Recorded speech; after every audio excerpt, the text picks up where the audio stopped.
তোমার কথা যদি এইরকমই হয়, ঘটনা যদি এরকম হয়, তাহলে শোনো, ইন্নী আনজুরু ইলা মা ইয়াখরুজু মিন, আমার এই বাগান থেকে যত শস্য উৎপাদিত হয় আমি ওই শস্যগুলোকে বের করার পর 3 ভাগে ভাগ করি। আতাসাদ্দাকু বিসুলুসি, 3 ভাগে ভাগ করার পর 1 ভাগ আল্লাহর রাস্তায় দান করে দেই। ওয়া আকুলু আনা ওয়া ইয়ালি সুলুসান, আর আমি আর আমার পরিবার আর 1 ভাগ খাওয়ার দাওয়ার জন্য খাই। ওয়া আজআলু লাহু সুলুসা, আর পুনরায় আবাদ করার জন্য 1 ভাগ রেখে দেই। তো এই লম্বা হাদিস কিসের জন্য বললাম বুঝতে পারছেন কি? ওই যে সে প্রত্যেক বছরই যতবার তার শস্য উৎপাদন হচ্ছে ততবার যে সে 3 ভাগে ভাগ করে 1 ভাগ শস্য আল্লাহর রাস্তায় দান করে দিচ্ছে, তো তার শস্য কি অর্থ সম্পদ কি কমে গেছে? কমে যায়নি। আল্লাহ রাব্বুল আলামিন কিভাবে বারবার রিপিট করে দিচ্ছেন, কিভাবে তার অর্থ সম্পদ পূরণ করে দিচ্ছেন? ও কি দান করতেই আল্লাহ রাব্বুল আলামিন তার 5 মণ ধানকে 10 মণ করে দিয়েছে? করেনি। কিন্তু যদি উপস্থিত 5 মণ ধান 10 মণ হয়ে যেত তাহলে তো সবাই দান করত, তাহলে তো গায়েবের উপর বিশ্বাসের প্রয়োজন থাকতো না, তাহলে কেউ নাস্তিক থাকতো না, তাহলে কেউ ইহুদি খ্রিস্টান থাকতো না, তাহলে সবাই কি হয়ে যেত? মুসলমান হয়ে যেত। তাহলে তো আপনিও বলতেন যে আমার 5 তলা বিল্ডিং আছে, আমি দান করে দিলাম, পাশে 10 তলা বিল্ডিং হয়ে গেছে। কিন্তু দান তো এরকম নয়। দান হচ্ছে ঈমানের, বিশ্বাসের, শক্তিমত্তার পরিচয়। আল্লাহ রাব্বুল আলামিন দেখেন কার অন্তরে আমার উপরে কত বেশি বিশ্বাস আছে, কে কতটা শক্তিশালী, কে কতটা দৃঢ় ঈমানের অধিকারী।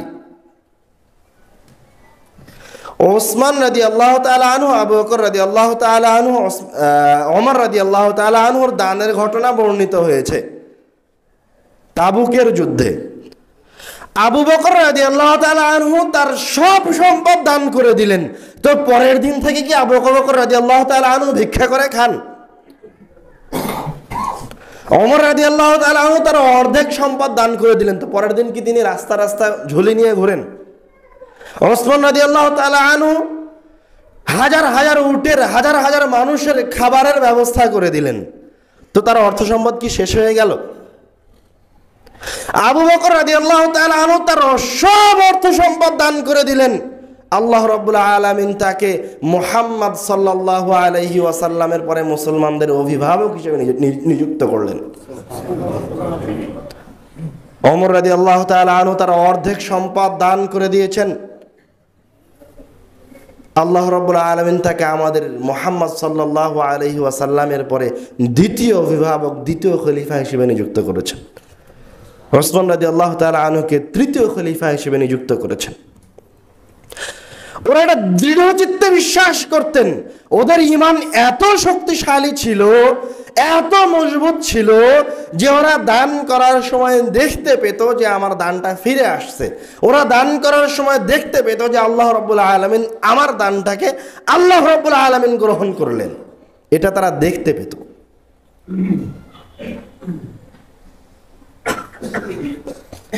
হাদিসে আসছে ইহসান কি? আন তা'বুদাল্লাহ কাআন্নাকা তারাহু, তুমি যখন কোনো ইবাদত করছো তখন তুমি যেন আল্লাহ রাব্বুল আলামিনকে দেখতে পাচ্ছ। ফাইন লাম তাকুন তারাহু ফাইন্নাহু ইয়ারাক, আর তুমি যদি না দেখতে পাও তাহলে মনে করো আল্লাহ রাব্বুল আলামিন আমাকে দেখছে। সমস্যা হচ্ছে ঈমানের দুর্বলতা, সমস্যা হচ্ছে বিশ্বাসের দুর্বলতা, সমস্যা হচ্ছে তাওয়াক্কালনা আলাল্লাহ, আল্লাহর উপর ভরসা করেছি, মুখে বলি ঠিকই কিন্তু অন্তরে কিছুই নাই। আপনি আজকের পরাশক্তিকে ভয় পাচ্ছেন কেন? আমেরিকাকে ভয় পাচ্ছেন কেন? হিন্দুস্তানকে ভয় পাচ্ছেন কেন? আলুতুলু কেন করছেন? আপনার অন্তরে ঈমান নাই। তাই আপনি কবে দেখেছেন যে মুসলমানেরা অস্ত্র দিয়ে যুদ্ধ করেছে? কোথায় দেখেছেন যে মুসলমানরা সমপর্যায়ের অস্ত্র দিয়ে, সমপর্যায়ের সৈন্য দিয়ে যুদ্ধ করেছে? মুসলমানদের লোহার তরবারি, দুর্বল তরবারি, ইস্পাতের বর্মর ওপর বাড়ি দিয়ে ইস্পাতের বর্ম ভেঙে দিয়েছে। তোর তরবারি কি ভেঙেছে? ওইদিকে নাই গেলাম। খন্দকের যুদ্ধে একজন ব্যক্তি খেতে পায় না,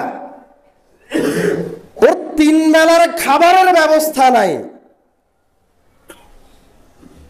ব্যবস্থা নাই তো নাই, পেটে পাথর বেঁধে রেখে খন্দকের যুদ্ধের পরীক্ষা খনন করছে আর পাথরের উপর বাড়ি দিচ্ছে আর বলছে যে রোম বিজয় হবে, পারস্য বিজয় হবে। যার 3 বেলার খাওয়ার নাই, যার অস্ত্র নাই, যার কিছুই নাই, সে লোকটা বলে রোম জয় করবে, সে লোকটা বলে পারস্য জয় করবে। হাস্যকর বিষয় নয়? বিষয়টাকে হাস্যকর নয়? কিছুই নাই, বলতেছে রোম পারস্য জয় করবে। রোম পারস্যের যত যত প্রাসাদ আছে, যত যত দুর্গ আছে, ওপর থেকে যদি একটা পাথর ফেলে দেওয়া হয় তো ওই লোকটা মারা যাবে। ওদের বড় বড় যত বড় হাতির বাহিনী আছে, ওটা যদি সাহাবীদের উপর ছেড়ে দেওয়া হয় তো কয়েক ঘন্টার মাঝে পদপিষ্ট হয়ে নিশ্চিহ্ন হয়ে যাবে। তোরা কি দিয়ে যুদ্ধ করলো? কি দিয়ে পারস্য জয় করলো? ঈমান দিয়ে জয় করেছে, বিশ্বাস দিয়ে জয় করেছে।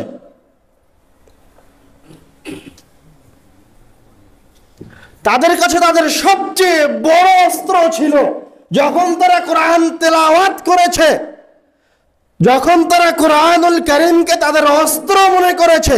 ওই যে আল্লাহ রাব্বুল আলামিন এবং রাসূল সাল্লাল্লাহু আলাইহি ওয়াসাল্লাম একাধিক হাদিসে একাধিক আয়াতে বললেন যে তোমাদের জন্য সেফ হাউস হচ্ছে কোরআন মাজিদ। হাদিসে এসেছে রাসূল সাল্লাল্লাহু আলাইহি ওয়াসাল্লাম বলছেন ইন্না হাযাল কুরআনা মা'দাবাতুল্লাহ। সেফ হাউস মানে কি জানেন তো আপনারা সবাই? বর্তমান সময়ে বোমা থেকে বাঁচার জন্য যে ঘর নির্মাণ করা হয় তাকে সেফ হাউস বলে। ওপর থেকে যদি বোমা ফেলে দেওয়া হয় তাহলে ঘরের ভিতরে যারা আছে তাদের কোনো ক্ষয়ক্ষতি হবে না। তো রাসূল আজ থেকে 1450 বছর আগে বলছেন ইন্না হাযাল কুরআনা মা'দাবাতুল্লাহ, নিশ্চয় এই কোরআন হচ্ছে তোমাদের জন্য আল্লাহ রাব্বুল আলামিনের পক্ষ থেকে মেহমানখানা। ফামান দাখালা ফীহি ফাহুয়া আমিন, যে কোরআন দিয়ে আশ্রয় গ্রহণ করলো, যে কোরআনের মাধ্যমে আশ্রয় গ্রহণ করলো, ফাহুয়া আমিন, আল্লাহ রাব্বুল আলামিন স্বয়ং নিজে তার নিরাপত্তার দায়িত্ব নিয়ে নিলেন। আপনার সমস্যা হচ্ছে আপনি কোনোদিন বড় বড় আলেমের সান্নিধ্যই অর্জন করেননি, আপনি কোনোদিন হাদিস পড়ে দেখারই প্রয়োজন মনে করেননি, আপনি কোনোদিন কোরআনুল কারীমের কোনো আয়াত পড়ে দেখারই প্রয়োজন মনে করেননি। আপনি লাঞ্ছিত অপদস্থ কি এমনি হয়েছেন? ওয়াল্লাহি আল্লাহর কসম করে বলছি, ওয়াল্লাহি আল্লাহর কসম করে বলছি, ওয়াল্লাহি আল্লাহর কসম করে বলছি, যদি মুসলমানরা আবার তাদের ঈমানে ফিরে আসে, তাদের আমলে ফিরে আসে, আরে বাংলার মানুষের কাছে যদি কোনো অস্ত্র না থাকে, বাঁশঝাড়ের বাঁশ ছাড়া আর বাড়ির বটি ছাড়া, মুসলমানদের কাছে যদি কোনো অস্ত্র না থাকে বাঁশঝাড়ের বাঁশ ছাড়া আর ঘরের বটি ছাড়া, আর যদি ইহুদি খ্রিস্টানরা, আর যদি ভারত, আর যদি আমেরিকা, আর যদি ইউকে, যুক্তরাষ্ট্র, ফ্রান্স, সবাই যদি ড্রোন নিয়ে আর বিমান নিয়ে হামলা করতে আসে তো মুসলমানদের বিন্দু পরিমাণ ক্ষতি করতে পারবে না। মুসলমানরা কি নিয়ে বের হবে? তাদের কাছে যে অস্ত্র আছে ওটা নিয়ে বের হবে। মুসলমানরা বাঁশ নিয়ে বের হবে, মুসলমানরা তারা ঘরের বটি নিয়ে বের হবে, আর তারা ড্রোন নিয়ে আসবে, বিন্দু মাত্র ক্ষতি করতে পারবে না। যদি ক্ষতি করতে পারত তো ওই দিন মুহাম্মদ সাল্লাল্লাহু আলাইহি ওয়াসাল্লামের বাহিনী নিশ্চিহ্ন হয়ে যেত, খুঁজে পাওয়া যেত না।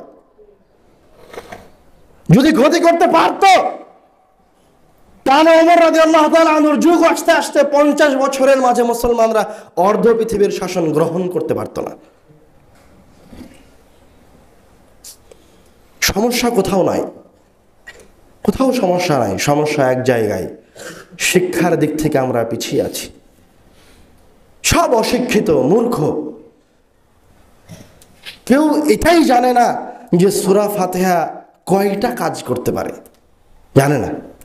নাস, ফালাক, ইখলাস কয়টা কাজ করতে পারে, কিভাবে এগুলির মাধ্যমে উপকার লাভ করা সম্ভব জানে না। ও মনে করে কোরআন মাজিদ 30 পারা অবতীর্ণ হয়েছে এই জন্য যে রমাজানের 30 দিনে খতম করতে। ও মনে করে সূরা ফাতিহা এই জন্য অবতীর্ণ হয়ে যে 5 ওয়াক্ত সালাতের প্রত্যেক রাকাতের শুরুতে তেলাওয়াত করতে হবে। আপনি কোরআন পড়েন, খতম দেন, 1 খতম নয়, 2 খতম নয়, 7 খতম দেন, সমস্যা নাই, নেকি আছে। কিন্তু কোরআন শুধু খতম দেওয়ার জন্য অবতীর্ণ হয়নি, কোরআন শুধু 5 ওয়াক্ত সালাতে তেলাওয়াতের জন্য অবতীর্ণ হয়নি। কোরআন তো হচ্ছে আপনার সবচেয়ে বড় অস্ত্র, সবচেয়ে শক্তিশালী অস্ত্র। আপনি শিক্ষায় পিছিয়ে গেছেন।